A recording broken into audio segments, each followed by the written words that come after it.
Aku tahu tentang kemeja bernoda itu. Suara anak SMA itu menusuk. Padahal kami tak saling kenal. Aku mencoba tertawa. Mungkin kamu salah orang. Tapi dia menatapku lekat. Dia bilang sedang meeting kan? Padahal aku lihat suami kakak lari-lari panik di depan bank. Sebenarnya apa yang suamiku sembunyikan?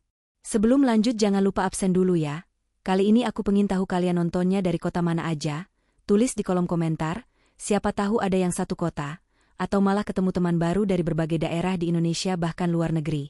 Dan seperti biasa, kalau kalian suka dengan konten di channel ini, jangan lupa tekan tombol like sebagai bentuk dukungan kalian, tinggalkan komentar juga ya, biar aku tahu pendapat kalian dan bisa bikin konten yang lebih seru lagi ke depannya. Tentunya subscribe juga, karena sangat penting agar channel ini bisa terus berkembang. Dan menghadirkan konten-konten yang makin bermanfaat serta menghibur buat kalian semua. Aku sering berpikir, kalau ada perlombaan mencari pasangan paling serasi di lingkungan perumahan kami, aku dan Rio pasti akan menang. Kami adalah gambaran ideal dari pasangan modern di pinggiran kota Jakarta, sibuk tapi selalu meluangkan waktu, mandiri tapi tidak pernah kehilangan kehangatan. Rumah kami sebuah townhouse mungil bergaya Skandinavia di klaster Alamanda, terasa seperti kanvas putih yang baru diwarnai kebahagiaan, dindingnya didominasi warna abu-abu muda, kontras dengan perabot kayu. Yang minimalis dan karpet lembut warna krem di ruang tamu. Setiap pagi aroma kopi single origin dari mesin espresso baru kami akan memenuhi udara, menciptakan rutinitas yang damai sebelum kami berdua terpisah oleh kesibukan. Aku Sari, bekerja dari rumah sebagai desainer grafis lepas. Menikmati kebebasan untuk mengatur jam kerja sendiri sambil sesekali memeluk kucing Persia kami. Mochi, Rio suamiku adalah seorang manajer proyek yang ambisius di perusahaan konstruksi besar. Karakternya tenang, bertanggung jawab, dan yang paling aku hargai, dia adalah pendengar yang baik. Kami telah melalui 5 tahun pernikahan tanpa gejolak berarti, tidak ada drama besar, tidak ada pertengkaran hebat yang membuat piring terbang, hanya ada diskusi tentang warna cat dapur, rencana liburan ke Bali, dan bagaimana cara membagi tugas menyiram tanaman, bagi banyak orang. Termasuk aku sendiri. Kehidupan kami adalah definisi dari happy ending yang berkelanjutan. Rio selalu pulang membawa senyum, menceritakan detail pekerjaannya, dan tidak pernah sekalipun melewatkan makan malam bersamaku. Kecuali jika dia benar-benar harus lembur, aku merasa aman, dicintai, dan yang paling penting, aku merasa bahwa aku tahu setiap inci dari kehidupan suamiku. Kami adalah buku terbuka bagi satu sama lain. Atau setidaknya aku berpikir begitu, ketenangan ini membuatku lengah. Aku tidak pernah menduga bahwa di balik pintu kayu yang kami tutup rapat setiap malam, ada sesuatu yang disembunyikan, sesuatu yang sama sekali tidak kubayangkan. Pagi yang damai di rumah berakhir ketika pukul 3 sore tiba. Waktu favoritku untuk kabur sejenak dari layar monitor. Tujuanku selalu sama, kopi senja. Sebuah kedai kecil yang terkenal dengan cinnamon roll-nya yang renyah di luar dan lembut di dalam. Aku suka suasana remang-remang di sana, yang kontras dengan teriknya matahari di luar. Aku memilih sudut dekat jendela, tempat aku bisa mengamati lalu lalang tanpa harus terlalu terlihat. Hari itu aku sedang menunggu pesanan dan mengecek email. Terakhir dari klienku, tidak ada yang istimewa, aku hanya seorang istri yang menikmati sorenya. Di meja seberang, kira-kira 5 langkah dari mejaku duduk seorang gadis. Dia masih mengenakan seragam putih abu-abu, lengkap dengan lencana OSIS di saku kirinya, wajahnya terlihat serius, bibirnya sesekali bergerak-gerak seperti sedang menghafal rumus. Di depannya terhampar buku-buku tebal yang sampulnya menguning, mungkin materi untuk ujian masuk universitas. Aku mengira dia salah satu remaja cerdas yang menghabiskan masa remajanya dengan belajar keras. Kami berdua hanyalah 2 orang asing yang berbagi ruang dan keheningan di bawah alunan musik jazz lembut dari speaker kedai. Aku tidak peduli siapa dia, dan dia pasti tidak peduli siapa aku. Sampai saat itu juga ponselku berdering. Nama Rio muncul di layar, aku mengangkat telepon dengan senyum. Bersandar santai ke kursi bludru. "Halo sayang," kataku, suaraku sedikit ceria. Suara Rio dari seberang telepon terdengar agak terburu-buru. Dan sedikit serak, seperti ada beban yang sedang ia pikul. "Halo sayang, aku masih di kantor, ada meeting mendadak dengan kontraktor dari luar kota. Penting sekali, nggak bisa ditunda, kayaknya agak telat pulangnya, mungkin jam 9 atau 10, kamu duluan aja makannya, jangan tunggu aku ya." Nadanya terdengar menyesal, dan itu membuatku langsung luluh. Aku tahu pekerjaan Rio memang menuntut jam kerja yang tidak teratur. "Oke, hati-hati ya mas, jangan lupa makan siang juga, jangan sampai MU kambuh." Jawabku otomatis, seperti kalimat wajib yang selalu kuucapkan. Aku menggunakan panggilan Mas, sapaan yang terasa akrab dan personal bagi kami. Warisan dari perkenalan kami dulu di Yogyakarta. Setelah kami mengucapkan salam perpisahan dan aku menutup telepon, aku meletakkan ponsel di meja. Aku mengambil napas panjang, menikmati aroma kopi yang baru saja diletakkan pelayan di hadapanku. Aku baru akan menggigit cinnamon rollku, ketika suara kecil dan halus tiba-tiba menginterupsi. Suara itu berasal dari gadis berseragam SMA tadi. Dia kini sudah berdiri di samping mejaku. "Permisi Kak," katanya, dengan nada yang begitu sopan tapi matanya memancarkan rasa ingin tahu yang aneh. Aku mendongak, sedikit kaget karena dia memecah fokusku. "Ya, ada yang bisa kubantu?" tanyaku, mencoba ramah meskipun sedikit terganggu. Dia memegang erat-erat buku kimia yang tebal, seolah mencari pegangan. Raut wajahnya tidak menunjukkan kegugupan khas remaja yang berinteraksi dengan orang asing, melainkan semacam keyakinan yang terlalu dewasa untuk usianya. "Maaf Kak, aku nggak sengaja dengar percakapan telepon kakak tadi. Suaminya kakak bilang lagi meeting mendadak kan?" tanyanya lugas. Aku mengangguk, mulai merasa tidak nyaman. "Iya, sedang meeting dengan kliennya. Kenapa ya?" Aku mencoba tersenyum, berharap dia segera pergi, tapi alih-alih pergi, dia justru maju selangkah, mencondongkan sedikit tubuhnya. "Tadi, sekitar 1 jam yang lalu, aku lagi naik bus dari sekolah. Aku lihat bapak yang baru saja nelpon kakak. Lari-lari keluar dari gedung Bank Mandiri yang di persimpangan Jalan Jenderal Sudirman itu. Dia kelihatan panik banget. Kayak dikejar sesuatu." Aku refleks tertawa kecil, suara tawaku terdengar nyaring di keheningan kedai. Aku menggelengkan kepala, meyakinkan diriku bahwa dia pasti salah orang. "Oh, mungkin kamu salah lihat Dik. Suamiku kerjanya di kantor konstruksi, bukan di bank, jauh sekali dari sana," kataku, mencoba mengakhiri percakapan.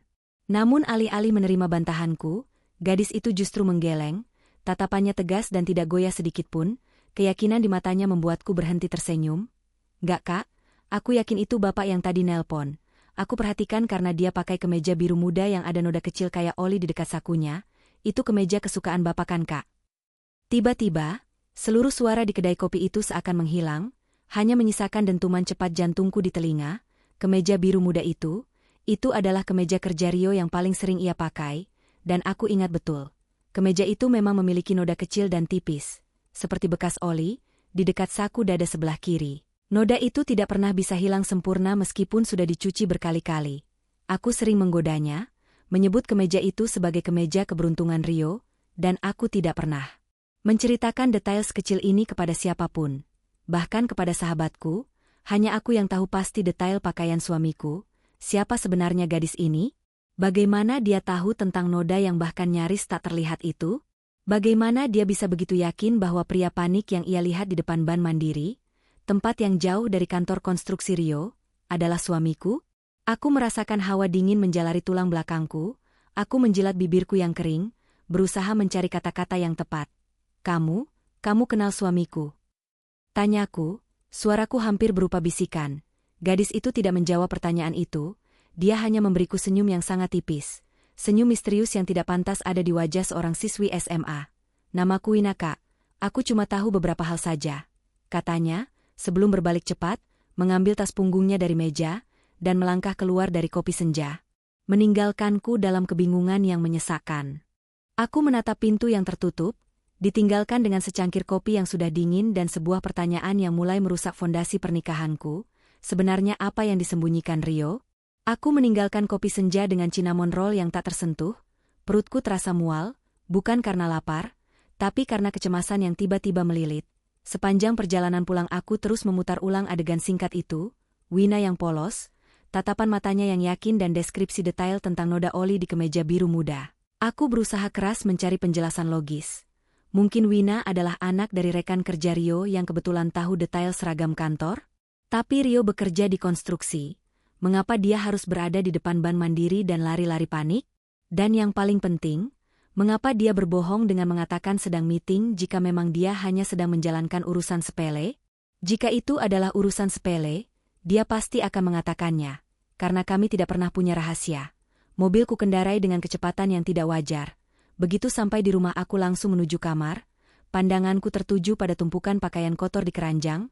Aku mengaduk-aduknya dengan kasar, mencari-cari kemeja biru muda itu. Kemeja itu tidak ada. Rio pasti masih mengenakannya.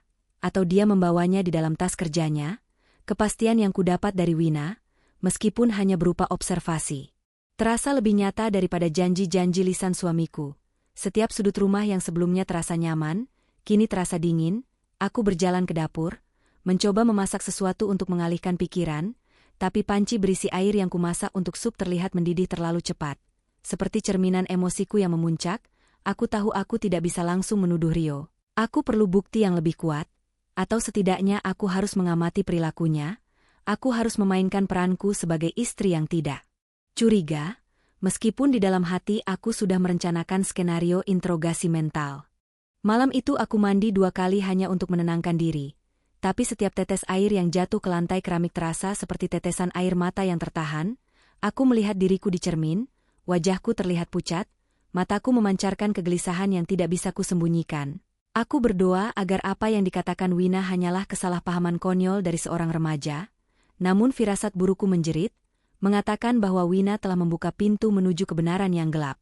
Sekitar pukul 21.45 suara kunci berputar di pintu depan. Rio pulang. Aku sudah menunggunya di ruang tamu, duduk di sofa sambil berpura-pura membaca majalah. Begitu dia melangkah masuk, kelegaan kecil bercampur dengan kecurigaan yang besar langsung menyergapku. Wajahnya terlihat lelah, persis seperti yang dia gambarkan di telepon. Namun ada kerutan samar di sekitar matanya yang terasa asing, seperti bekas stres atau ketegangan yang baru saja dilepaskannya. "Halo sayang, maaf telat banget," katanya, melemparkan tas kerjanya ke sofa di sebelahnya dan langsung mendekat untuk mencium keningku. Ciumannya terasa hangat seperti biasa, tapi kali ini kehangatan itu tidak mampu menembus lapisan es kecurigaanku. "Gak apa-apa kok mas, capek banget ya hari ini? Meetingnya sampai malam begini?" tanyaku, mencoba menjaga nada bicaraku agar terdengar santai dan simpatik. Aku sengaja tidak menanyakan detail meeting, agar dia tidak merasa terpojok. Rio menghela napas panjang, mengusap wajahnya yang kusam. "Iya, kliennya banyak maunya. Tadi perdebatan panjang soal anggaran proyek, bikin kepalaku pusing saja." Dia mulai membuka kancing lengan kemejanya, dan di saat itulah pandanganku terfokus. Dia mengenakan kemeja itu, kemeja biru muda yang Wina sebutkan. Kemeja itu terlihat kusut. Wajar setelah seharian bekerja, tapi mataku tidak mencari kusutnya, mataku mencari nodanya. Rio melepaskan kemejanya dan aku melihatnya dengan jelas. Di bawah cahaya lampu ruang tamu yang agak redup, noda kecil itu berwarna gelap, menyerupai bekas oli atau minyak, yang terletak samar-samar di dekat saku dada sebelah kiri. Tepat seperti yang Wina jelaskan, jantungku mencelos ke perut, rasa sesak itu begitu nyata. Seperti ada tangan dingin yang meremas organ-organ dalamku, rasanya seperti baru saja menyaksikan momen Rio menikamku dari belakang. Meskipun dia hanya membuka kemeja di depan mataku, konfirmasi visual ini sekecil apapun, menghancurkan sisa-sisa rasionalitasku. Aku tidak bisa lagi menganggap ini kebetulan. Wina benar, berarti Rio berbohong. Aku berusaha keras mengendalikan ekspresiku, memastikan wajahku tetap datar. Aku tidak mau Rio menyadari bahwa aku baru saja menerima pukulan telak dari realitas. "Sini, aku bawakan air hangat," kataku, mencoba beranjak dari sofa. Itu adalah alasan untuk menjauh sebentar, menenangkan diri di dapur yang gelap. Saat aku mengambil gelas, tanganku gemetar. Aku menyandarkan dahi di kaunter dapur, mencoba mengatur napas. Kenapa Rio harus berbohong soal lokasi kerjanya dan apa yang ia lakukan? Kebohongan soal noda oli yang dilihat Wina di depan ban jauh lebih mengkhawatirkanku daripada perselingkuhan. Jika dia berselingkuh setidaknya aku bisa mengidentifikasi motifnya. Mungkin kebosanan atau pelarian, tapi ini, berbohong soal tempatnya berada, lari-lari panik di depan ban mandiri, dan menggunakan kemeja bernoda yang hanya aku dan dia yang tahu detailnya. Ini terasa seperti alur cerita di film thriller yang aneh. Itu bukan masalah perselingkuhan, itu masalah identitas dan kepercayaan yang runtuh. Aku kembali ke ruang tamu dengan segelas air hangat. Rio sudah duduk, bersandar di sofa, dan matanya terpejam. "Tidur saja mas, kamu pasti capek banget," ujarku, meletakkan gelas di meja. Aku duduk di sebelahnya, menyandarkan kepalaku di bahunya. Aku mencoba merasakan getaran hatinya, mencari tahu apakah ada perubahan yang bisa kurasakan. Tidak ada. Dia tetap terasa seperti Rioku yang hangat. Inilah bagian yang paling menyakitkan. Dia adalah pembohong yang sempurna. Dia bisa memelukku dan menceritakan kebohongan dengan begitu meyakinkan sehingga tidak ada celah untuk keraguan. Aku ingin berteriak, menuntut penjelasan tentang kemeja bernoda itu dan ban mandiri, tapi aku tahu, jika aku bertanya sekarang dia pasti akan menyangkal. Dan aku tidak punya bukti kuat selain ucapan seorang gadis SMA. Aku memutuskan untuk mengikuti instingku, aku harus bertemu Wina lagi. Keesokan harinya aku bangun pagi dengan tekad yang bulat, aku harus menemukan Wina. Aku tahu hanya Wina yang bisa memberikan petunjuk lebih lanjut. Aku kembali ke kopi senja, kali ini jauh lebih awal. Aku memesan kopi dan duduk di meja yang sama, berharap Wina datang untuk belajar lagi, tapi meja itu kosong. Aku menunggu selama 2 jam, memesan minuman kedua, mencoba membaca buku, tapi pikiranku terus tertuju pada pintu masuk. Setelah menunggu tanpa hasil, aku menyadari bahwa aku harus melakukan pendekatan yang berbeda. Aku tidak bisa hanya menunggu kebetulan. Aku mendekati kasir, seorang pemuda berambut ikal yang sering melayaniku. "Maaf mas, saya mau tanya, ada anak SMA yang sering belajar di sini, namanya Wina?" Tanyaku, mencoba terdengar santai. Si kasir berpikir sejenak. "Oh, Wina ya? Iya, dia langganan di sini kak. Biasanya dia datang kalau nggak ada les sore." Aku merasakan sedikit harapan. "Dia sekolah di mana ya? Ada nomor teleponnya tidak?" Tanyaku lagi, sedikit mendesak. Si kasir terlihat ragu. "Waduh, kalau itu saya nggak tahu kak. Dia cuma sering pesan hot chocolate. Kami nggak boleh kasih info pribadi pelanggan." Aku menghela napas, frustrasi, tapi kemudian aku ingat, kecerobohan adalah kunci dalam mengungkap kebohongan.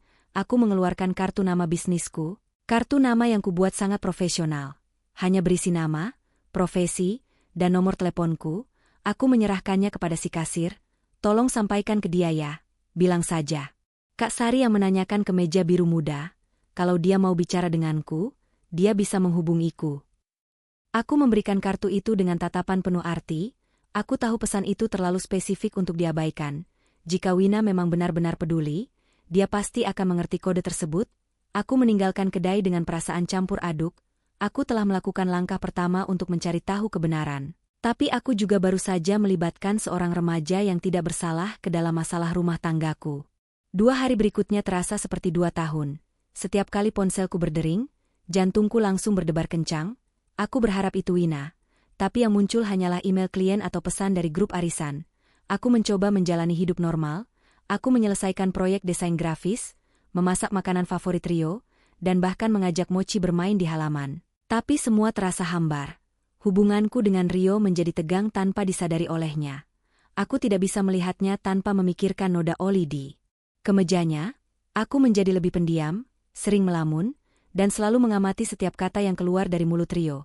Setiap detail kecil yang dia ceritakan tentang pekerjaannya, kini aku analisis dengan teliti. Dia bilang kliennya dari Semarang. Aku langsung mencari tahu apakah Bank Mandiri di Jenderal Sudirman ada hubungannya dengan klien Semarang itu. Dia bilang dia makan siang nasi Padang. Aku mengecek apakah ada rumah makan Padang di dekat kantor konstruksinya. Puncaknya adalah ketika aku mencoba mengorek informasi secara halus. "Mas, kayaknya kamu harus buang kemeja biru muda yang ada nodanya itu deh, udah nggak pantas dipakai buat meeting," kataku suatu malam. Rio menoleh, ekspresinya sedikit kaget. "Kenapa sayang? Nggak apa-apa kok, cuma noda kecil, lagi pula ini kemeja kesayanganmu kan?" Ekspresi itu berlangsung sepersekian detik, tapi cukup untuk memperingatkanku. Dia tidak mau kemeja itu hilang. Aku mengalihkan pembicaraan, tapi aku tahu aku telah mengonfirmasi bahwa kemeja itu penting baginya, mungkin sebagai pengingat atau alat penyamaran. Tepat pada hari ketiga setelah aku meninggalkan kartu nama, saat aku sedang menatap layar laptop tanpa benar-benar bekerja, ponselku bergetar, sebuah notifikasi pesan masuk dari nomor tidak dikenal. Aku membuka pesan itu dengan tangan gemetar, hanya ada satu kalimat. "Kak Sari, ini Wina." Harapanku langsung melambung tinggi, bercampur dengan rasa takut yang dingin. Aku harus bersiap menghadapi kebenaran, apapun bentuknya, dan Wina adalah satu-satunya jembatan yang kumiliki untuk mencapainya. Aku segera membalas pesan Wina, mengajaknya bertemu. Aku tidak mau bicara di telepon, aku butuh melihat mata gadis itu, membaca ketulusan atau keraguan dari sorot matanya. Kami sepakat bertemu sore itu juga, bukan di kopi senja yang terlalu umum, melainkan di sebuah perpustakaan kota yang sepi di sudut lorong fiksi ilmiah. Tempat itu cukup tersembunyi dan tenang. Begitu jam 4 sore tiba, aku sudah duduk di sana. 15 menit kemudian Wina datang. Dia tidak memakai seragam, tapi celana jeans longgar dan kaos, menjinjing tas punggung yang berisi banyak buku. Dia langsung mengenaliku, berjalan ke arahku dengan langkah hati-hati. Wajahnya yang polos kini tampak lebih serius. Sedikit tegang, Aku mempersilakannya duduk. Setelah basa-basi singkat, aku menawarkan minuman, namun dia menolak dengan sopan. Aku langsung ke inti masalah tanpa membuang waktu. Wina, terima kasih sudah mau datang, kataku. Suaraku rendah nyaris berbisik agar tidak mengganggu pengunjung lain. Aku harus tahu, kenapa kamu yakin sekali bapak yang kamu lihat di depan Bank Mandiri itu adalah suamiku? Dan kenapa kamu tahu soal noda di kemejanya? Aku menatapnya lekat-lekat, mencoba menangkap setiap reaksi di wajahnya. Wina menarik napas panjang, mengatupkan kedua tangannya di atas buku yang ia pegang. Kak Sari, aku nggak punya niat buruk. Aku cuma merasa kakak harus tahu. Wina memulai. Suaranya terdengar tulus, memadamkan sedikit keraguanku. Dia menjelaskan bahwa dia sering naik bus yang sama setiap hari sepulang sekolah, dan rute bus itu melewati persimpangan Jalan Jenderal Sudirman. Bank Mandiri di sana adalah titik yang selalu ia lewati. Aku lihat bapak itu lari-lari, Kak. Sekitar jam 3 sore, itu bukan jam istirahat, dia kelihatan panik banget, tas kerjanya kayaknya mau jatuh. Aku ingat dia karena aku sering lihat dia di Towohouse dekat sekolahku. Aku mengernyit. Towohouse dekat sekolahnya? Sekolah Wina ada di daerah Menteng, kawasan elit yang jauh dari Towohouse kami di pinggiran kota. Maksudmu, kamu sering lihat Rio di mana? Tanyaku. Nadaku mulai tercekat. Wina menggeleng. Bukan di dekat rumah kakak, tapi di Menteng dekat sekolahku. Dia sering parkir mobil di sana, kadang pagi, kadang siang. Aku sempat beberapa kali berpapasan dengannya. Mobilnya kan unik, Kak, yang warna hijau lumut itu. Rio memang punya mobil SUV tua berwarna hijau lumut, mobil kesayangannya yang dia rawat mati-matian, menolak untuk menggantinya dengan yang baru. Ini adalah petunjuk kedua yang terlalu spesifik. Wina melanjutkan penjelasannya. Tentang kemeja, aku ingat kemeja itu karena waktu itu, bapak buru-buru menyeberang di depan sekolahku, kuncinya jatuh dan aku bantu ambilkan. Saat aku pegang kuncinya, aku lihat nodanya, Kak. Itu kemeja yang sama persis dengan yang dipakai bapak. Waktu aku lihat dia lari-lari di depan Bank Mandiri kemarin, Wina tidak punya alasan untuk berbohong. Setiap detailnya saling berkaitan, membentuk sebuah pola yang kini terasa mengerikan. Rio sering berada di Menteng jauh dari kantornya, dan dia berbohong tentang keberadaannya saat Wina melihatnya panik di depan bank. Jelas ada sesuatu yang sangat ia sembunyikan.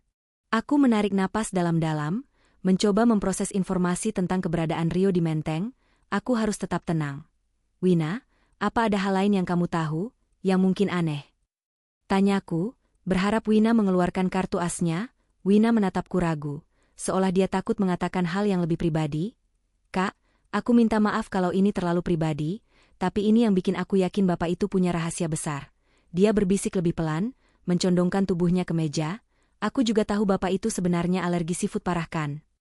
Dunia seakan berhenti berputar, udara di sekitarku terasa menghilang. Detail itu menghantamku dengan kekuatan yang jauh lebih besar daripada kisah kemeja bernoda oli. Rio memang alergi seafood parah. Itu terjadi 5 tahun lalu sebelum kami menikah. Dia mencoba sepiring udang goreng dan reaksinya sangat cepat.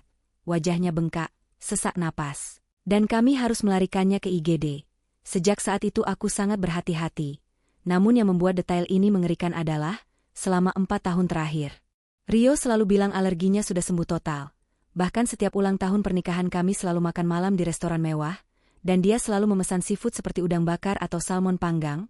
Dia selalu meyakinkanku bahwa dia baik-baik saja, bahkan makan dengan lahap sambil tersenyum meyakinkan. Kami merayakan anniversary hanya berdua, Wina. Tidak ada orang yang tahu soal alergi lamanya. Apalagi soal dia makan seafood 4 tahun belakangan ini. Bagaimana kamu tahu soal itu? Desaku, mataku mulai berair. Aku merasakan sakit yang tak tertahankan. Bukan hanya karena kebohongan tapi karena bahaya yang ia ambil demi sebuah kebohongan. Dia berbohong tentang kondisi kesehatannya sendiri hanya agar aku tidak curiga. Wina terlihat menyesal telah menjatuhkan bom ini. Dia memalingkan wajah sejenak lalu kembali menatapku. Kak, aku nggak tahu alasan kenapa bapak bilang alerginya sembuh, tapi aku tahu dia masih sering sakit perut, dan kadang-kadang mual setelah makan sesuatu yang seharusnya nggak dia makan. Wina meremas bukunya. Dan aku tahu dia masih alergi karena ada seseorang yang sering bawain dia obat. Siapa? Tanyaku, suaraku nyaris tidak terdengar. Aku sudah menyiapkan diri untuk mendengar nama. Perempuan simpanan. Wina menyebut sebuah alamat. Dia sering mampir ke Jalan Kenanga, Kak. Itu gang sempit yang banyak kontrakan, rumah cat hijau pudar, di depannya ada pot bunga plastik warna kuning. Jalan Kenanga, itu jauh dari kantor Rio, dan itu juga jauh dari Menteng. kataku, mencoba menghubungkan titik-titik yang kini berserakan tak karuan. Wina menggeleng. Iya kak, dia sering ke sana setelah dari Menteng.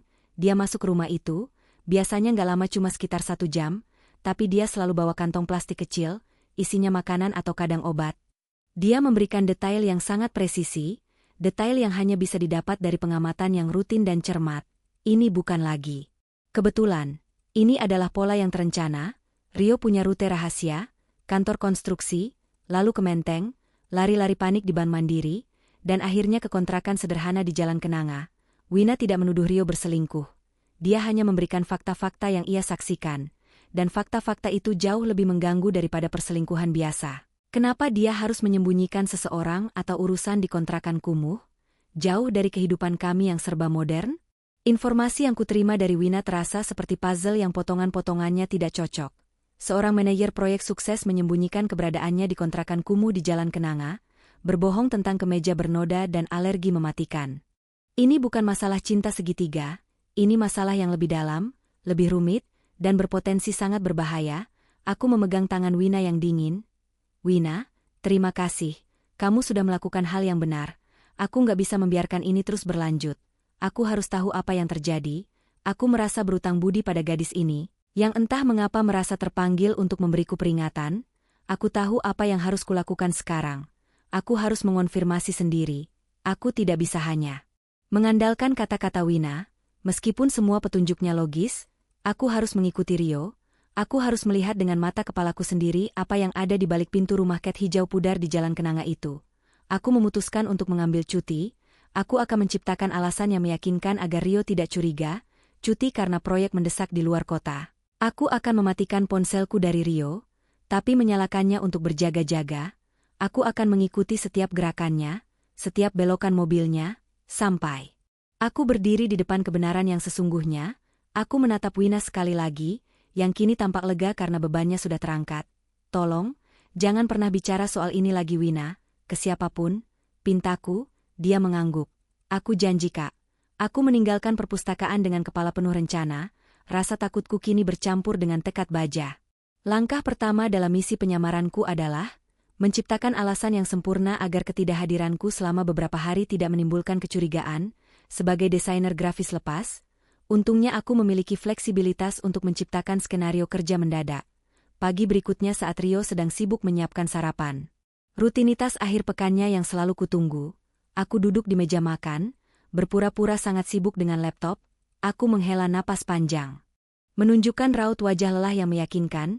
Mas, aku dapat klien besar dari Bandung, kontraknya harus ditandatangani dan presentasinya harus dilakukan langsung di sana. Mendadak sekali, kataku, nadaku terdengar sedikit panik.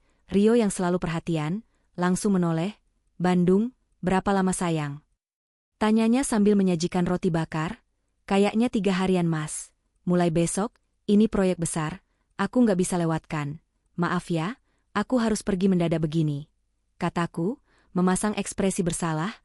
Aku menambahkan detail penting, aku harus fokus total di sana. Jadi mungkin ponselku akan sering mati atau sulit dihubungi karena jaringan di area sana katanya kurang bagus. Alasan soal jaringan buruk itu adalah tamengku. Aku tidak mau Rio meneleponku saat aku sedang membuntutinya di lapangan. Rio mendekatiku dan mengusap bahuku. Gak apa-apa sayang, itu bagus buat kariermu, hati-hati di jalannya, telepon aku kalau sudah sampai. Dia mencium keningku, dan saat itu rasa bersalahku melonjak. Aku memeluknya erat, karena aku tahu pelukan ini mungkin adalah salah satu pelukan terakhir sebelum kebohongan yang ia sembunyikan terbongkar. Aku bahkan menyiapkan koper kecil, mengisinya dengan beberapa baju dan perlengkapan mandi, hanya sebagai properti yang sempurna untuk penyamaranku. Aku harus bertindak seolah-olah aku benar-benar akan pergi ke Bandung. Malam itu aku tidur di samping Rio, merasakan kehangatannya yang familiar, namun pikiranku berkecamuk. Aku tidak bisa tidur.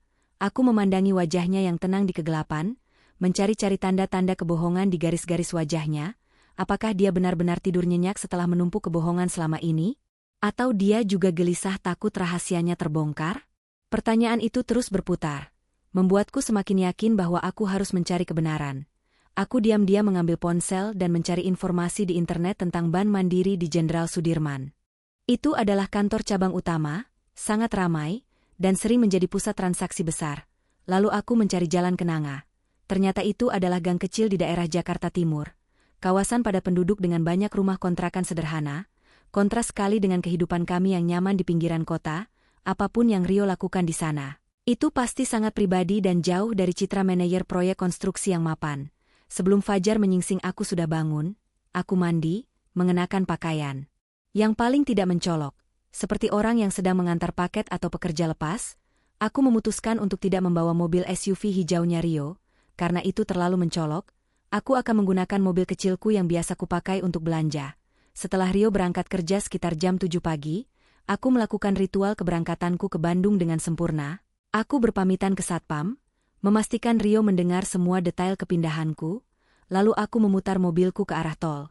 Namun alih-alih menuju Bandung, aku hanya berputar-putar sebentar memarkir mobil di area perbelanjaan yang sepi beberapa kilometer dari rumah, dan menunggu. Aku menunggu dengan sabar. Wina mengatakan Rio sering berada di menteng dekat sekolahnya. Pukul 10 pagi aku mulai bergerak. Aku mengemudi ke arah kantor Rio tapi berhenti di kejauhan. Memposisikan mobilku agar mudah bergerak tanpa menarik perhatian, aku menghabiskan waktu dengan memainkan ponsel, sesekali mengintip ke gerbang kantornya. Menjelang siang Rio keluar. Dia tidak terlihat terburu-buru seperti yang Wina gambarkan di depan bank, tapi dia juga tidak santai. Dia langsung masuk ke mobil SUV hijaunya dan tancap gas. Aku langsung mengikutinya, menjaga jarak yang aman. Aku harus menjadi bayangan yang tidak terlihat. Rio mengemudi dengan lurus ke arah Jakarta Pusat, dan benar saja dia tidak menuju jalan tol biasa. Dia mengambil jalur-jalur kecil, meliuk-liuk di antara kemacetan, dan akhirnya dia memasuki kawasan Menteng. Persis seperti yang Wina katakan, Rio memarkir mobilnya di sebuah jalan yang sepi, di belakang deretan ruko tua. Dia tidak keluar dari mobilnya, dia hanya duduk di sana, menatap lurus ke depan, seolah sedang menunggu seseorang atau sesuatu. Aku memarkir mobilku di kejauhan, di balik pohon besar, dan mengamati suamiku. Rio duduk di mobil selama hampir 1 jam. Aku mengamati setiap gerak-geriknya. Dia sesekali mengecek ponsel, menghela napas, dan terlihat cemas. Pukul 12.30 Rio keluar dari mobil. Dia mengunci pintu mobilnya dengan cepat dan mulai berjalan. Aku harus bertindak cepat. Aku keluar dari mobil dan mengikutinya. Aku berjalan di belakangnya berpura-pura sedang mencari alamat. Rio berjalan menuju persimpangan besar, tempat ban mandiri berada. Jantungku berdebar semakin kencang. Apakah dia akan mengulang adegan yang diceritakan Wina? Ketika Rio sampai di depan ban mandiri dia tidak masuk. Dia berdiri di trotoar di bawah papan nama bank yang besar, dan mulai berbicara di telepon. Wajahnya terlihat tegang, rahangnya mengeras. Aku hanya bisa mengamati gesturnya dari kejauhan. 5 menit kemudian seorang pria muda berseragam bank keluar dari pintu, membawa amplop coklat tebal. Rio langsung menghampiri pria itu. Mereka berbicara sebentar, dan Rio mengambil amplop itu menyembunyikannya cepat-cepat di dalam jasnya. Pria bank itu kembali masuk, dan Rio mulai berjalan cepat hampir berlari. Persis seperti yang Wina katakan, dia terlihat panik. Seolah takut ada yang melihatnya menerima amplop itu di depan bank. Jelas itu bukan urusan kantor konstruksi, itu adalah transaksi pribadi yang Rio sembunyikan. Aku mengikutinya kembali ke mobilnya. Begitu dia masuk ke dalam aku kembali ke mobilku. Rio tancap gas tidak kembali ke kantor. Dia mengemudi ke arah timur, ke arah Jalan Kenanga. Perjalanan dari Menteng ke Jalan Kenanga memakan waktu hampir 1 jam karena macetnya Jakarta. Aku mengikuti Rio dengan hati-hati, memastikan tidak ada mobil lain yang menyadari pengintaianku. Aku melihat Rio sesekali mengecek kaca spion, tapi dia tidak terlihat curiga. Dia terlihat terlalu fokus pada tujuannya. Akhirnya kami tiba di kawasan Jakarta Timur yang padat. Jalanan mulai menyempit, penuh dengan motor yang parkir sembarangan. Rio mulai mengurangi kecepatan. Dia berbelok ke sebuah gang sempit, gang yang hanya bisa dilewati 1 mobil, dan di ujung gang itu aku melihatnya. Rio memarkir mobilnya persis di depan sebuah rumah kontrakan kecil. Cat temboknya berwarna hijau pudar, sudah banyak yang mengelupas, dan di terasnya diapit oleh sandal jepit yang berjejer rapi. Ada pot bunga plastik warna kuning yang Wina sebutkan. Detail itu, detail yang begitu kecil dan sepele, kini menjadi bukti fisik yang tak terbantahkan. Wina benar tentang segalanya, Rio berbohong tentang keberadaannya, transaksinya di bank, dan sekarang tujuannya di kontrakan ini. Rio turun dari mobil terlihat lega sekaligus cemas. Dia membawa tas kerjanya dan amplop coklat yang ia sembunyikan tadi. Dia tidak terlihat seperti manajer proyek yang akan meeting dengan klien besar. Dia terlihat seperti seorang suami yang sedang menjalankan tugas rahasia. Dia mengetuk pintu kontrakan itu 3 kali. Dengan irama yang khas, pintu itu terbuka, dan aku hanya bisa melihat punggung Rio menghilang di dalamnya. Aku memarkir mobilku agak jauh di balik tikungan agar tidak terlihat. Aku mematikan mesin, tubuhku gemetar hebat. Aku harus memutuskan, apakah aku akan menunggu di sini atau aku akan maju, membuka pintu itu, dan menuntut kebenaran yang Rio sembunyikan dariku selama bertahun-tahun. Aku memilih yang kedua. Aku harus melakukannya sekarang sebelum keberanianku hilang. Aku mengambil ponsel dan mulai merekam sebagai bukti. Lalu keluar dari mobil dan mulai berjalan cepat menuju rumah kontrakan cat hijau pudar itu. Setiap langkah yang kuambil terasa berat. Seperti berjalan di dalam air yang kental, adrenalin memompa kuat di telingaku, menenggelamkan semua suara bising gang sempit itu. Aku mendekati pintu kayu yang sudah tua, catnya mengelupas di beberapa bagian, kontras sekali dengan kehidupan mewah dan terencana yang Rio bangun untuk kami. Di balik pintu itu bukan hanya ada kebohongan, tapi juga ada seseorang atau sesuatu yang Rio prioritaskan di atas kejujuran pernikahannya. Aku berhenti di depan pintu. Aku bisa mendengar samar-samar suara dari dalam, suara bisikan, yang salah satunya adalah suara Rio. Jantungku berdebar semakin cepat. Aku mencoba mengatur napas. Haruskah aku mengetuk? Atau langsung mendobrak? Aku teringat semua detail yang Wina berikan, kemeja bernoda, ban mandiri, alergi seafood yang ia paksakan sembuh. Semua itu dilakukan Rio untuk menjaga rahasia ini. Aku tidak bisa memberinya kesempatan untuk berbohong lagi. Aku tidak akan memberinya waktu untuk menyusun alasan yang sempurna. Aku mengangkat tanganku, tidak untuk mengetuk, tapi untuk memegang kenop pintu. Kenop itu terasa dingin dan berkarat. Aku memutar kenop itu perlahan, tapi terkunci dari dalam. Frustrasi dan amarahku memuncak. Aku mundur selangkah, mengambil napas, dan tanpa berpikir panjang aku menendang pintu itu dengan sekuat tenaga. Tendanganku tidak menghancurkan pintu, tetapi menghasilkan suara dentuman yang keras dan tiba-tiba, suara tendanganku seketika menghentikan semua bisikan dari dalam. Kemudian aku mendengar langkah kaki terburu-buru. Aku mendorong pintu lagi dengan bahuku, menggunakan seluruh tenaga yang kumiliki, dan kali ini kuncinya mungkin bergeser atau patah. Pintu terbuka dengan suara derit yang menyakitkan. Aku melangkah masuk. Ruangan itu kecil, remang-remang, dan berbau obat-obatan serta masakan sederhana. Mataku segera tertuju pada dua sosok di tengah ruangan. Rio berdiri di samping ranjang lipat sederhana, wajahnya pucat pasi, matanya membelalak kaget, tas kerjanya tergeletak di lantai, dan amplop coklat dari bank tersembunyi di bawah bantal. Di ranjang itu terbaring seorang perempuan. Perempuan itu terlihat sangat kurus, wajahnya menunjukkan kelelahan yang luar biasa. Dengan selang infus yang menempel di lengannya, penampilannya sungguh menyedihkan. Rio menoleh padaku, ekspresinya adalah campuran antara ketakutan, rasa bersalah, dan kekalahan total. "Sari, apa yang kamu lakukan di sini? Bukannya kamu di Bandung?" tanyanya, suaranya tercekat, tapi aku tidak mendengarkan Rio. Pandanganku sepenuhnya terpaku pada wajah perempuan yang terbaring lemah itu. Itu bukan wajah perempuan simpanan. Itu bukan wajah orang asing. Tulang pipi yang sedikit tirus, dan rambut yang diikat asal-asalan, adalah wajah yang sangat kukenal meskipun kini tampak jauh lebih tua dan lelah. Air mata langsung membanjiri mataku, bukan karena cemburu atau amarah, tapi karena keterkejutan yang merobek logika.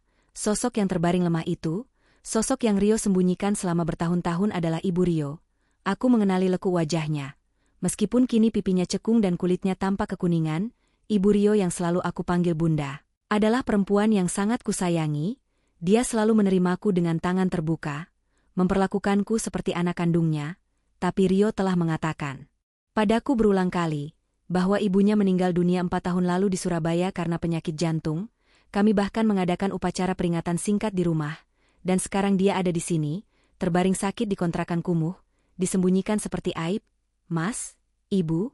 tanyaku, suaraku nyaris tak terdengar, gemetar hebat. Ponsel yang kugunakan untuk merekam jatuh dari tanganku, suaranya teredam oleh karpet lusuh di lantai. "Rio, kamu bilang ibu sudah meninggal. Kamu berbohong padaku selama 4 tahun. Teriakku, tidak lagi mampu menahan emosi. Rio melangkah maju mencoba meraih tanganku, tapi aku mundur menjauhinya. "Sari, dengarkan aku. Aku bisa jelaskan semua ini," katanya sambil memohon. Ibunya di ranjang mencoba bangun mencoba meraih Rio. "Rio, sudah nak, biarkan Sari tahu," ucap ibunya lirih, suaranya parau dan lemah. Ibu Rio menatapku dengan mata penuh penyesalan. "Maafkan kami nak, maafkan kami yang menyakitimu dengan kebohongan ini." Kekacauan emosi menyerangku. Ada kelegaan bahwa Rio tidak berselingkuh. Tapi ada rasa sakit yang jauh lebih dalam karena dikhianati oleh kebohongan yang melibatkan kehidupan dan kematian. Aku menoleh ke Rio, mataku menuntut jawaban. Kenapa? Kenapa kamu melakukan ini? Kenapa kamu bilang Bunda meninggal, Mas? Kenapa kamu menyembunyikan Bunda di sini, di tempat seperti ini? Rio tidak bisa menatap mataku. Ia hanya menunduk. Air mata mulai menetes membasahi pipinya yang kusam. Bunda tidak meninggal karena penyakit jantung sari. Bunda sakit ginjal parah, sudah stadium akhir. Dia harus cuci darah rutin setiap minggu, dan biayanya sangat besar. Dia mulai menjelaskan, suaranya patah-patah. Saat kita menikah, aku baru saja mendapat promosi. Aku belum punya cukup tabungan. Aku tahu kamu punya tabunganmu sendiri, tapi aku tidak mau membebani kamu. Tidak mau kamu terpaksa menghabiskan tabunganmu untuk masalah keluargaku. Aku tidak mau kamu menyesal menikahiku karena beban ini. Rio mengangkat wajahnya, kini penuh air mata. Aku takut Sari, aku takut kamu akan meninggalkanku kalau kamu tahu kebenarannya. Aku takut kamu melihatku sebagai beban, sebagai pria yang tidak bisa menafkahi ibunya sendiri. Dia mengakui kebohongannya yang paling menyakitkan. Aku bilang dia meninggal dan dimakamkan di Surabaya, karena aku harus memindahkan Bunda ke kontrakan ini. Agar tidak ada yang tahu, semua gaji tambahanku, semua bonusku, aku gunakan untuk biaya rumah sakit dan sewa tempat ini. Aku hanya ingin melindungimu dari kesulitan ini.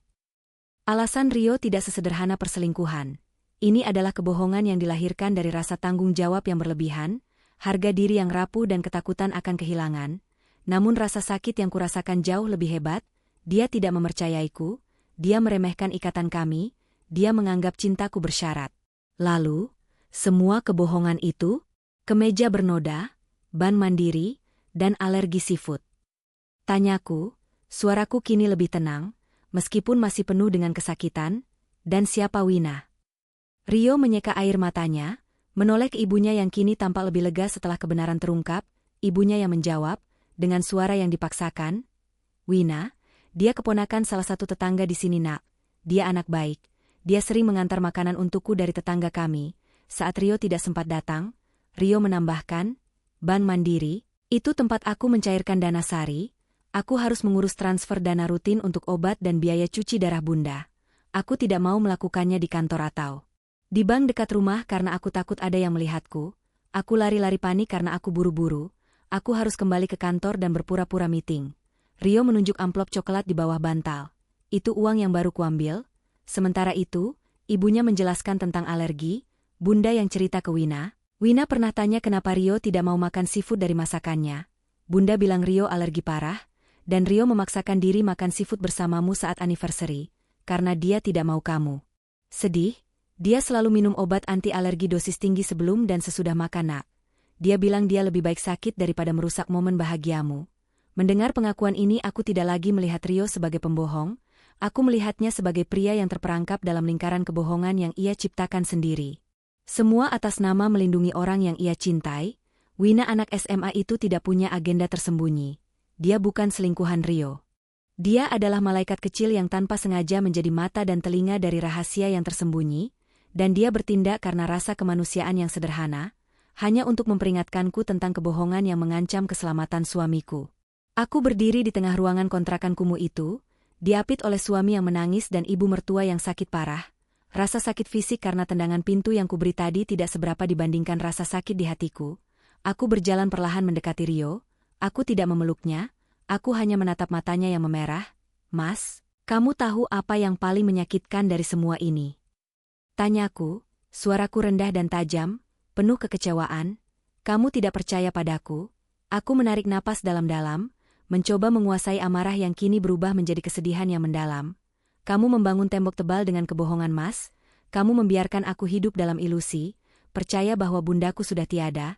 Kamu memilih memikul beban ini sendirian. Kamu memilih meracuni dirimu sendiri dengan alergi seafood dosis tinggi, hanya karena kamu pikir aku akan lari. 5 tahun kita menikah Mas. Kamu meremehkan ikatan kita. Kamu meremehkan cintaku. Air mataku kembali menetes, membasahi pipi. Aku tidak peduli dengan kontrakan ini, dengan uang yang sudah habis, atau dengan penyakit Bunda. Aku peduli pada prinsip kami yang hancur. Rio mendekatiku, dia berlutut di depanku, dan memeluk kakiku dengan erat. Maafkan aku Sari, aku bodoh. Aku terlalu takut. Aku terlalu mencintaimu, dan aku tidak mau melihatmu menderita karena masalah keluargaku. Aku hanya ingin kamu bahagia tanpa beban ini.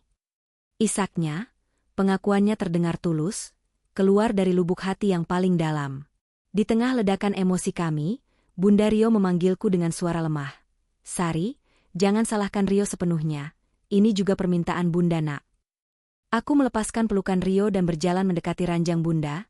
Aku duduk di tepi ranjangnya, memegang tangannya yang kurus, kulitnya terasa dingin dan kering. Kenapa Bunda? Tanyaku. Bunda tersenyum lemah. Senyum yang sama persis seperti yang sering ia berikan padaku di awal pernikahan kami. Dengar nak, Rio itu anak yang sangat bertanggung jawab. Tapi dia terlalu keras pada dirinya sendiri. Dulu dia pernah bilang dia mau memberimu kehidupan yang sempurna, tanpa kekurangan sedikit pun. Saat Bunda sakit dia bingung. Dia tahu kalau dia bilang yang sebenarnya, kamu pasti akan ikut merawat Bunda, dan itu artinya kamu harus mengorbankan karir dan tabunganmu. Bunda tidak mau itu terjadi nak. Bunda tidak mau menjadi penghalang kebahagiaan kalian. Ibunya mengusap pipiku dengan ibu jarinya yang lemah. Bunda memaksa Rio untuk merahasiakannya. Bunda bilang Bunda baik-baik saja di sini.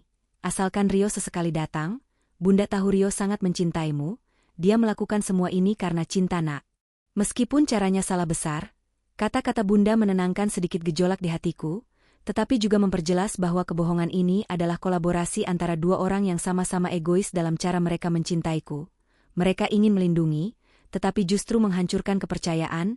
Aku menatap ibunya, lalu ke Rio yang masih terduduk di lantai. Dan aku mengerti bahwa ini adalah dilema yang rumit. Aku menarik napas panjang mencoba memilah setiap informasi yang kudapat. Aku harus berpikir rasional. Semua detail yang Wina berikan yang kuanggap sebagai bukti perselingkuhan, ternyata adalah petunjuk menuju sebuah pengorbanan yang disalahartikan. Kemeja bernoda oli itu adalah kemeja kerja Rio yang tak tergantikan, yang menemaninya saat ia berlari antara kantor, bank, dan kontrakan Bunda. Transaksi di Bank Mandiri adalah urusan administrasi yang harus ia lakukan sendiri demi kerahasiaan. Dan alergi seafood, itu adalah hal yang paling membuatku tertegun. Mengapa dia mau menelan obat dosis tinggi dan mempertaruhkan kesehatannya hanya demi sebuah perayaan?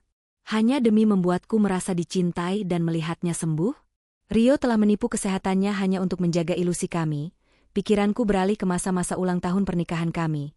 Setiap kali kami makan malam romantis di restoran, aku selalu melihat Rio tersenyum, menikmati udang atau salmon yang ia pesan. Aku ingat aku pernah memujinya. Wah, Mas sudah pulih total ya, enak kan seafoodnya. Dan dia hanya tersenyum, mengatakan, iya sayang, lebih enak lagi karena ditemani kamu. Di balik senyuman itu ternyata ada perjuangan menahan mual, menahan reaksi alergi, dan menahan rasa takut bahwa dia akan ketahuan. Aku tidak tahu harus merasa tersentuh atau marah. Rio telah menunjukkan pengorbanan yang ekstrim, tetapi dengan cara yang paling merusak. Pengorbanan yang seharusnya kami lakukan berdua, kini ia tanggung sendiri, menjadikanku orang asing dalam kehidupannya yang paling sulit. Aku menyadari betapa parahnya situasi ini. Bunda tidak hanya sakit ginjal, tapi juga menderita secara mental karena harus hidup tersembunyi. Dan Rio, dia hidup dalam tekanan yang konstan, takut rahasianya terbongkar, takut kehilangan aku. Aku harus berjuang keras untuk menahan air mata dan kelegaan yang ironis. Setidaknya Rio tidak tidur dengan perempuan lain, tetapi dia telah menghapus ibunya dari peta kehidupanku selama 4 tahun. Sebuah pengkhianatan yang jauh lebih mendalam. Aku melihat sekeliling ruangan kontrakan itu lagi, sederhana tapi bersih, ada foto kecil kami bertiga. Aku, Rio, dan Bunda saat pernikahan, diletakkan di meja samping ranjang. Ibunya masih mencintaiku, mereka berdua masih menganggapku bagian dari keluarga. Inilah yang membuat semua ini terasa lebih menyakitkan. Mereka berbohong untuk melindungiku. Dan bukannya bersyukur, aku malah datang dengan amarah dan tendangan pintu. Aku teringat Wina, gadis itu tidak tahu bahwa teka-teki yang ia berikan adalah tentang kehidupan dan kematian. Dia hanya melihat potongan-potongan aneh, pria panik di bank, mobil mewah di Menteng, kemeja bernoda, dan alergi seafood yang dibantah. Wina mungkin berpikir dia telah menyelamatkanku dari seorang suami yang selingkuh, padahal dia telah membuka rahasia keluarga yang sangat tersembunyi. Aku mengirimkan pesan singkat kepada Wina, hanya satu kata, terima kasih. Aku ingin dia tahu bahwa petunjuknya berhasil, tanpa harus membebaninya dengan detail yang menyakitkan ini. Aku mengambil napas dalam-dalam, menenangkan diri. Ruangan itu hening, hanya ada suara napas lemah Bunda dan isak tangis Rio. Aku tahu aku tidak bisa meninggalkan mereka. Aku berjalan ke arah Rio yang masih berlutut. Aku mengangkatnya, memaksanya berdiri dan menatapku, matanya penuh keputusasaan. Mas, kebohongan ini sangat besar, Mas. Aku tidak akan pernah melupakan rasa sakit pengkhianatan ini. Kamu melakukan ini karena kamu tidak percaya pada kekuatan cinta kita. Aku memegang kedua pipinya. Kita adalah pasangan, Mas. Kita berbagi hidup, bahagia, dan juga beban. Kamu meremehkan ikatan kita, dan itu adalah kesalahan terbesar yang pernah kamu lakukan. Aku tidak akan meninggalkanmu, tapi kamu harus berjanji padaku. Mulai detik ini tidak ada lagi rahasia, tidak ada lagi kebohongan, kita akan menghadapi sakit bunda ini berdua. Sebagai suami dan istri, Rio tidak bisa berkata-kata. Dia hanya mengangguk, lalu memelukku dengan erat. Kami harus mulai dari nol, membangun kembali kepercayaan yang sudah hancur, dan menghadapi kenyataan yang telah Rio sembunyikan selama 4 tahun. Setelah pelukan panjang yang terasa seperti sumpah serapah sekaligus janji suci, aku melepaskan Rio. Aku menyeka air mata kami berdua, lalu menatap ibunya. Prioritas kami kini berubah. Tidak ada waktu untuk larut dalam drama atau menyalahkan. Kini yang penting adalah kesehatan bunda dan pemulihan kepercayaan kami. Mas, kita tidak bisa membiarkan bunda di sini. Ini tidak higienis. Ini jauh dari jangkauan rumah sakit yang memadai. Aku menoleh pada bunda. Bunda, kita akan pindah ya. Kita bawa bunda ke rumah sakit terbaik yang bisa kita temukan. Bunda harus mendapatkan perawatan yang layak. Rio tidak akan menanggung ini sendirian lagi. Bunda menangis, tapi kali ini air matanya adalah air mata kelegaan. Terima kasih Nak Sari, terima kasih. Bisiknya, Rio langsung setuju. Aku akan atur semuanya. Kita cari rumah sakit swasta yang punya fasilitas terbaik Sari. Kita bisa jual mobil lamaku, atau aku bisa mengajukan pinjaman. Aku menggeleng. Memotong perkataannya, jangan jual apa-apa Mas. Kita punya tabungan bersama, kita akan gunakan itu dulu, dan aku juga akan ambil proyek lebih banyak. Aku istrimu Mas, dan bunda adalah ibuku. Kita hadapi ini bersama. Buktikan padaku bahwa kamu benar-benar percaya padaku sekarang. Kata-kataku menenangkan kegelisahan Rio, tetapi juga memberinya sebuah ultimatum tersirat. Kepercayaan adalah mata uang terpenting dalam pernikahan kami sekarang. Aku duduk di sana selama beberapa jam. Berbicara lembut dengan bunda, membuatnya merasa aman dan menyusun rencana darurat. Ini adalah awal dari fase baru yang berat, tetapi setidaknya kini kami menghadapinya bersama-sama. Aku bahkan menelepon dokter pribadi kami untuk meminta rekomendasi terbaik. Malam itu kami kembali ke rumah. Rio mengemudi dalam keheningan yang penuh makna. Dia tidak berusaha membela diri, dia hanya sesekali meraih tanganku, seolah memastikan aku masih ada di sana, begitu sampai di rumah kami yang damai.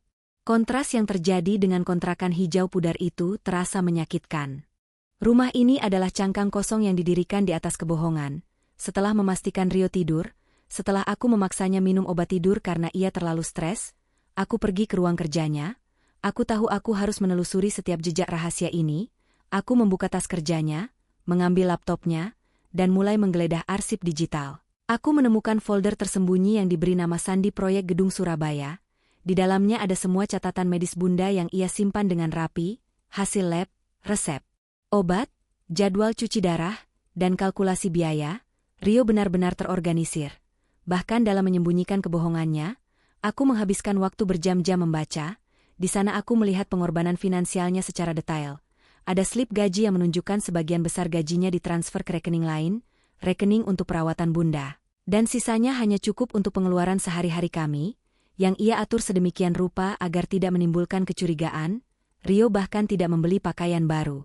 Selama 2 tahun terakhir, aku menemukan screenshot riwayat percakapannya dengan Wina, bukan percakapan asmara, melainkan permintaan tolong sederhana. Win, tolong titip obat ini ke rumah bunda ya. Saya masih meeting. Wina sering membantunya, dan Rio membalasnya dengan memberinya uang saku tambahan. Wina adalah kurir rahasia yang tidak tahu betapa penting perannya dalam drama ini. Semua bukti ini menguatkan pengakuan Rio. Dia benar-benar melakukan semua ini sendirian, dengan niat yang salah. Tetapi didasari cinta yang tak terhingga kepada ibunya. Setelah melihat semua data itu amarahku mulai mereda, digantikan oleh rasa bersalah yang menusuk. Aku telah menuduhnya berselingkuh, mendobrak pintu, dan membuatnya berlutut. Padahal Rio hanyalah seorang anak yang terlalu keras kepala dan takut meminta bantuan. Dia memilih jalan yang salah untuk menanggung beban yang seharusnya kami pikul bersama. Pagi harinya ketika Rio terbangun aku sudah duduk di sampingnya. Aku menyerahkan laptop itu kepadanya. Aku tahu semuanya Mas, Aku sudah lihat semua datanya. Kataku pelan. Rio menatapku dengan mata lelah. Dia tidak membantah, dia hanya menghela napas. Maafkan aku Sari. Seharusnya aku tunjukkan ini dari awal. Aku menggeleng. Aku yang minta maaf Mas. Aku terlalu cepat curiga. Aku menuduhmu berselingkuh. Padahal kamu hampir mengorbankan nyawamu sendiri hanya agar aku tidak sedih. Aku mengakui kesalahanku. Aku menyadari bahwa meskipun Rio yang berbohong, aku juga bersalah karena tidak pernah benar-benar bertanya lebih dalam tentang perubahannya. Aku terlalu nyaman dalam ilusi kesempurnaan kami. Aku tidak pernah menduga suamiku bisa menyembunyikan masalah sebesar ini. Rasa bersalah ini memberiku energi baru. Aku tidak ingin lagi menjadi istri yang pasif. Aku harus menjadi mitra yang aktif. Sekarang, kita harus urus administrasi Bunda. Aku akan bantu urus rumah sakitnya. Kita pindahkan Bunda ke kamar inap yang nyaman, dan kita akan datang menjenguknya setiap hari. Rio menatapku dengan tatapan yang penuh rasa terima kasih dan kelegaan. 2 hari kemudian dengan bantuan koneksi dokter pribadiku, kami berhasil memindahkan Bunda dari kontrakan ke sebuah kamar inap yang nyaman di rumah sakit swasta terkemuka. Proses pemindahan itu berjalan haru. Bunda menangis saat meninggalkan kontrakan yang ia anggap penjara sekaligus tempat persembunyiannya.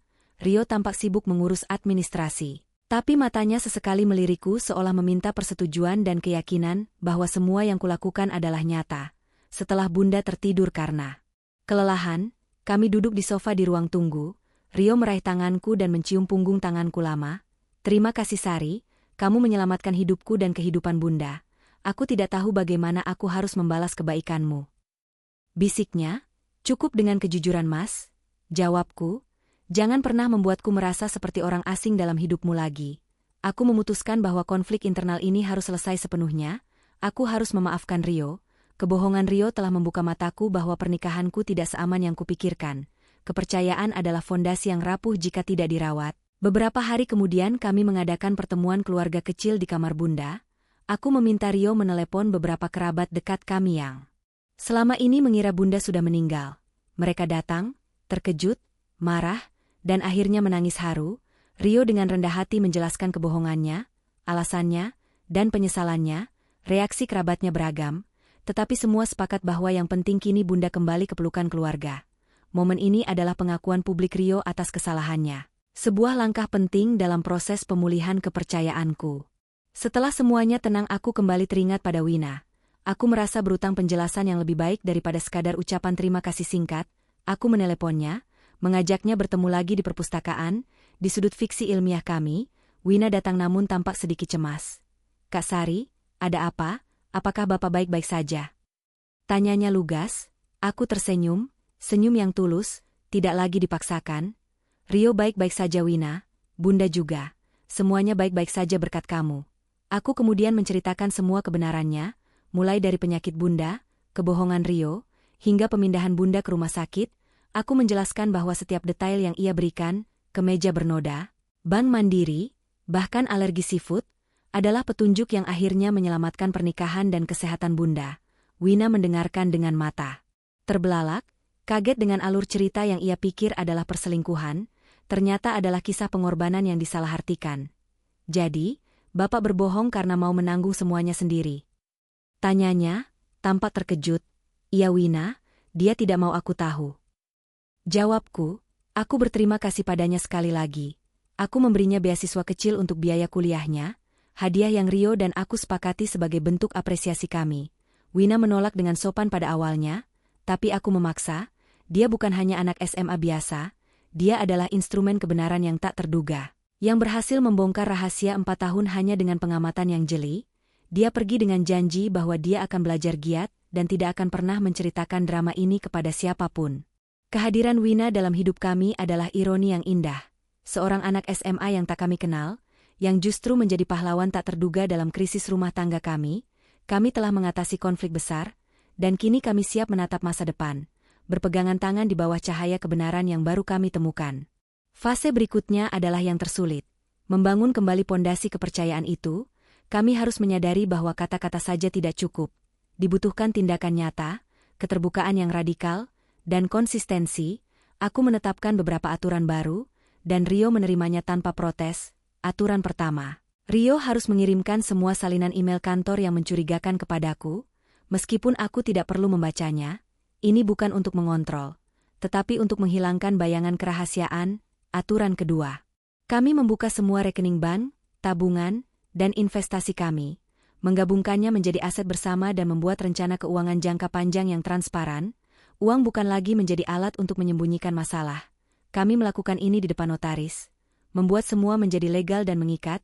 Proses ini terasa seperti pernikahan kedua kami. Tetapi kali ini sumpah yang kami ucapkan adalah sumpah transparansi total. Kami berbicara panjang lebar setiap malam, bukan hanya tentang pekerjaan atau rencana liburan, tetapi tentang ketakutan-ketakutan kecil yang kami rasakan. Aku menceritakan padanya betapa aku merasa bodoh karena tidak menyadari kebohongan besar itu. Dan Rio berbagi beban emosional, menjadi pembohong yang sukses selama bertahun-tahun.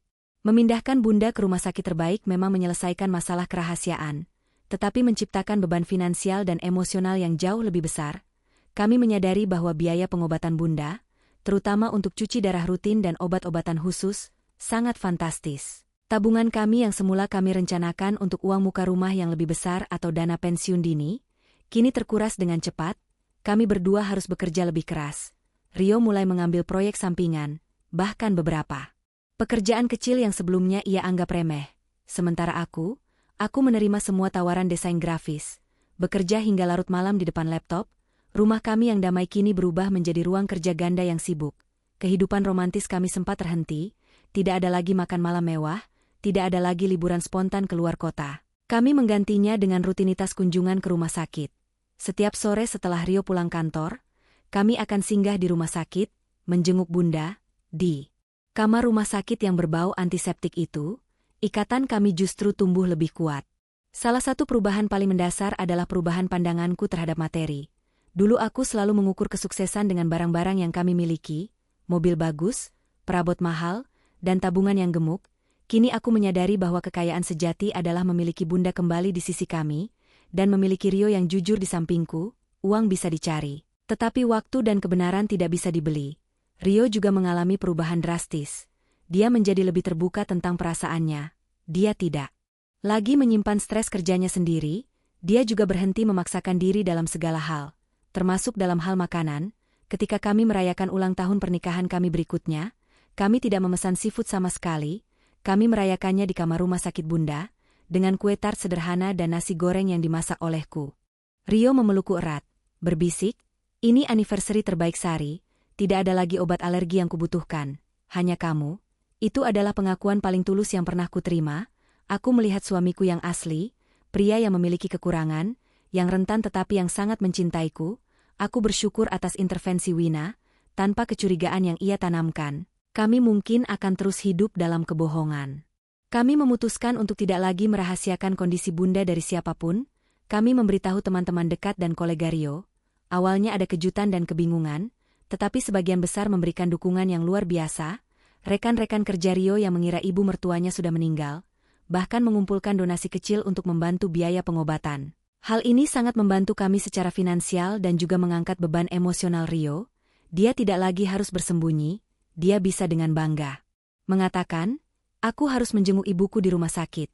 Tanpa ada rasa takut, aku juga sering mengunggah foto-foto Bunda di media sosial, bukan untuk mencari simpati, tetapi sebagai pengakuan bahwa Bunda adalah bagian dari hidup kami.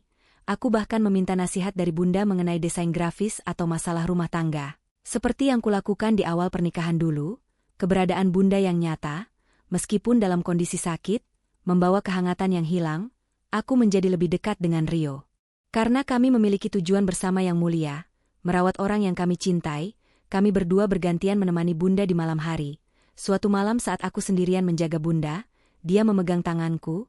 "Nak Sari, kamu adalah hadiah terbaik yang Rio punya. Maafkan Bunda dan Rio yang sudah membuatmu menderita."